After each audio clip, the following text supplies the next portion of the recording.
కానీ గ్యాప్స్ మాత్రం వద్దు.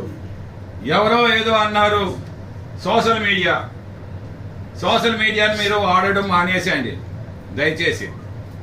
ప్రతిపక్ష పార్టీ మీద మీరు వాడండి, కానీ పార్టీలో ఉండే వాళ్ళ కోసం మీరు వాడకండి దయచేసి.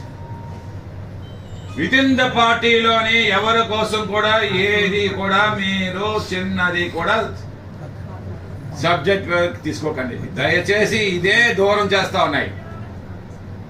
దూరానికి కారణం సోషల్ మీడియా.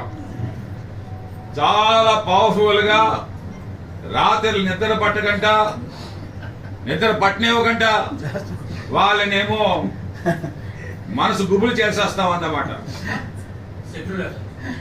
సో ఇది దీనివల్ల అసలు సోషల్ మీడియాని చదవకూడదు. నేనేదో హాయిగా నేనేమో అన్ని